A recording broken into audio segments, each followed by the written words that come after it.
Bo, get the F out of here. Driving me nuts, man.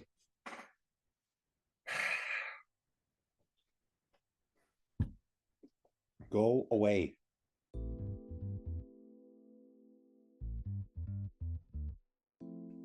Why, hello there, everyone, and welcome back to View from the Top of the Goalpost.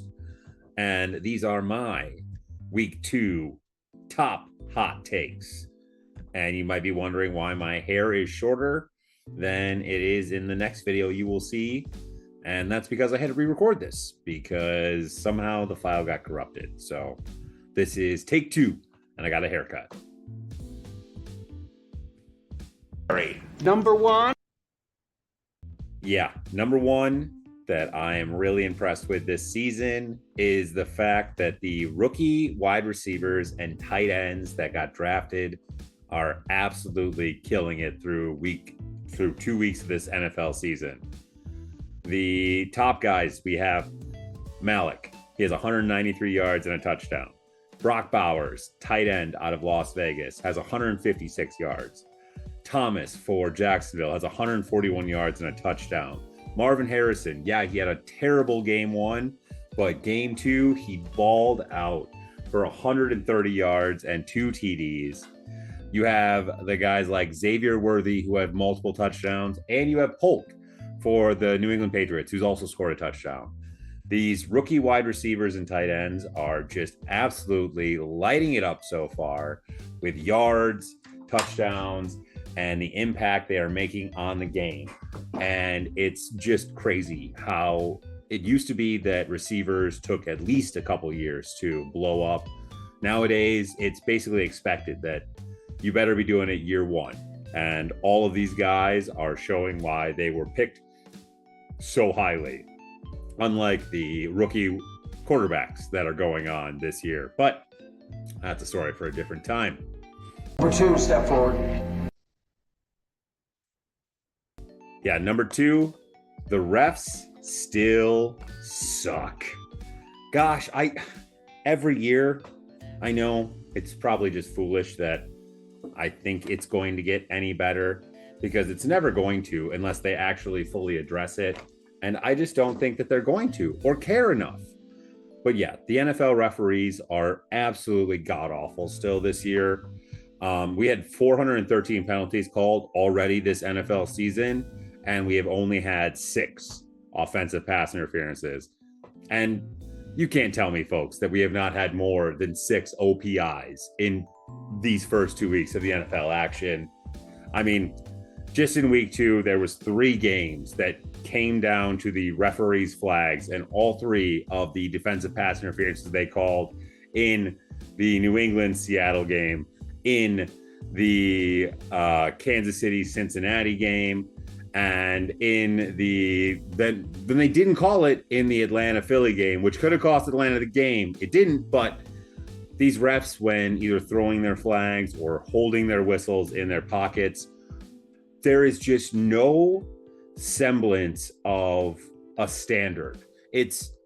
I'm totally fine if we want this league to be by the numbers and just fully like by the letter, like every rule is enforced, but we need to make a standard across the board.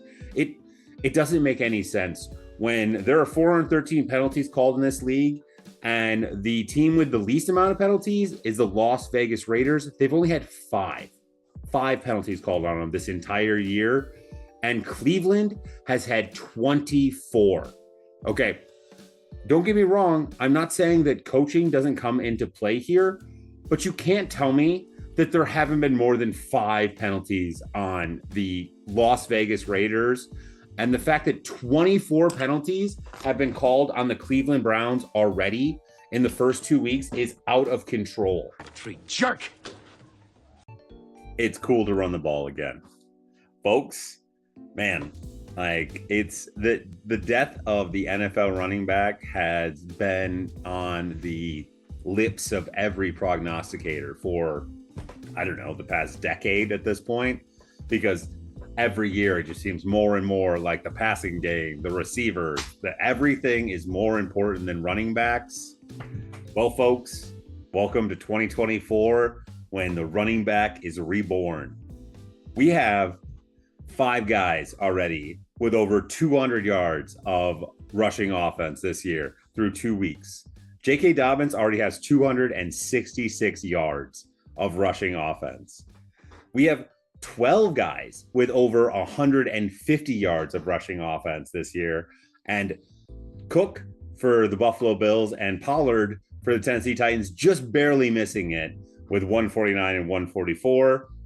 We have 16 guys with 30 plus rushing attempts, and we have 19 guys with 20 plus rushing attempts.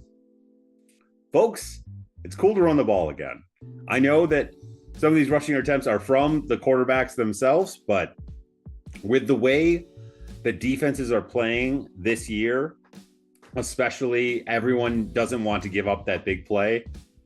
There's so many too high shells, like so many people are playing back so far. It's time to run the ball again. And teams that are getting it, they're succeeding. I mean, look at the Los Angeles Chargers. They are absolutely dominating people, and they're rolling out there with 8-man offensive lines and just running the ball down people's throats. It's cool to run the ball again. It's weird as a man who has always been a much bigger fan of the passing game than the running game. I don't exactly know how I feel about it, but I can see the forest for the trees in this situation. And yeah, it's cool to run the ball again. And this is the revival of the running back, in my opinion. And the numbers show that that's what's going on. All right, well, those were my top 3 hot takes from the Week 2 NFL action. Make sure you're commenting, sharing, and subscribing. Throw down there in the comments what your hot takes from Week 2 were. And make sure you subscribe and tune in later for Diesel and my game picks for all of the Week 3 action, filled to the brim with some more hot takes, and I promise you, some pretty high gambling locks. I did pretty damn well last week, folks, so you bet along with me, you might win some money. But with that, I guess I have to steal my co-host line, and who's ready to let's watch some football? Bye. This has been a Visionaries Global Media production. Visionaries Global Media, envisioning excellence on a global scale.